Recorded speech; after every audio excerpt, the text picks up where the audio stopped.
creates all things great and small. In honor of my ancestors for some of their struggles of 1492, 93, 94, 95, 15, 16, 17, 18, 19, 95, I cannot stand before you, free of mind, body, and soul in these millennium years, 21-5. In honor of Madonna, near the beautiful black virgin, married a beautiful black baby Jesus. In honor of my mother's mother's mother, my grandmother. In honor of my past master teachers and mentors, Howard Seeley, Chief Willie Smoot, Sister Roxanne Gregory. I greet you in peace in many tongues of our people. Assalamu alaikum, hotep, shalom, shalom, hetepu, alafia, and as my young people say, what's up? So, that's right, give yourself. So I want to just hit a couple of quick points and just get up out of here. First of all, I want to commend the group that's come together. Certainly our brother Reddit, Cheryl, no leader in New York who's not here, my brother Vernon, Rochelle Bilal, who's on the battlefield for us for many years in Pennsylvania and Philly, and certainly Aunt B, and those who come from far and near. I'm DeLacy Davis. I'm the founder of Black Cops Against Police Brutality. I founded the organization in 1991 while on the force for 5 years because I had begun to see things that looked different to me. And I could not reconcile how we were locking people up for drunk driving, and I knew that my white supervisor was drunk coming to work.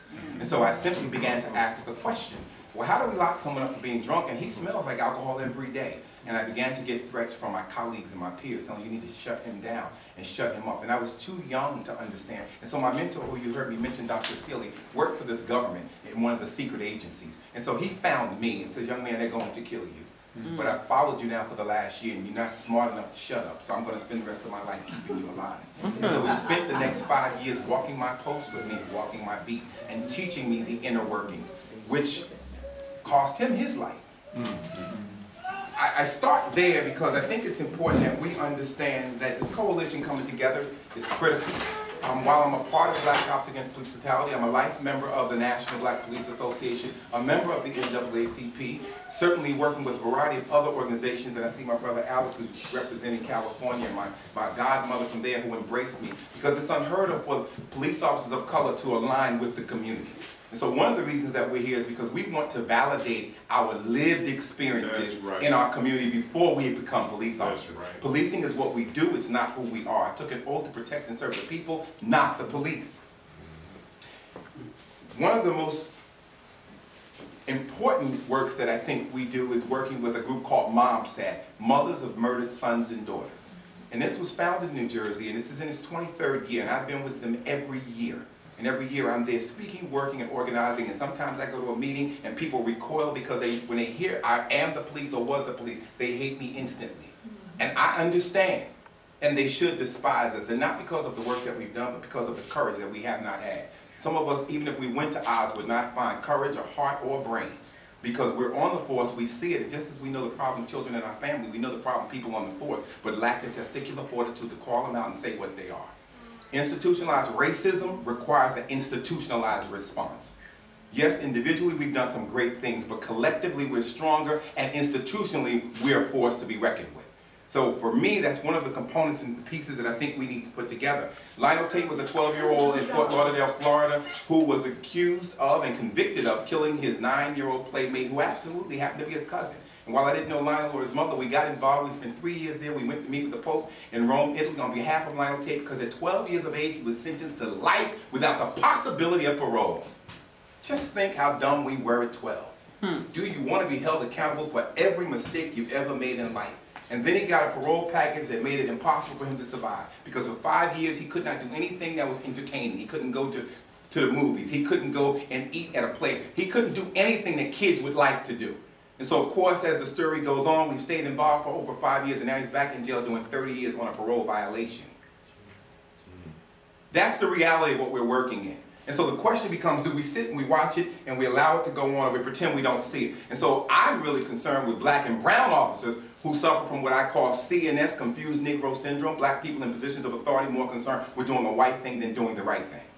I've been very clear about our position. I'm not concerned with what white America does relative to its experience. I'm concerned with what we do relative to our experience. Yes, we're going to have white officers on the battlefield to assist us. We couldn't do it without them. There would be no Underground Railroad if there weren't white folks helping to conduct the train. So we get that. But black children, black youth, and brown children and brown youth need to see black and brown people leading their own revolution. Otherwise, we will continue to have a Messiah syndrome, believing that if not white with blonde hair and blue eyes, then it can't save us. Superman, even in Superman, there were no black people.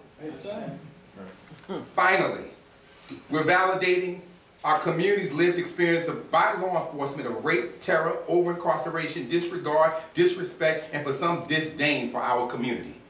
Before I left law enforcement, I wanted to leave an institution in place, so we wrote Black Cops Against Police Brutality, a crisis action plan, a how-to book on dealing with police violence, misconduct, and abuse. 6,000 copies sold, self-published in the community, and kept in our community.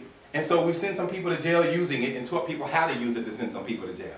That's important. Most of my testimonies have come against black police officers. I work in a predominantly black department, and all the hell I caught came from black folks. I couldn't blame white America for my condition. I had to blame black America for wanting to be like white America. Because at the end of the day, the institutions, and I've taught in the police academy for 7 years of my 20-year career, and so we teach a philosophy. You don't have to tell white officers that they're white. You just have to tell black and brown officers that they're not black and brown. And so you tell them you're blue, you're green, you're brown, and we scratch when we don't itch, we dance when we want to sit down, and we bend over when we should stand up. Okay.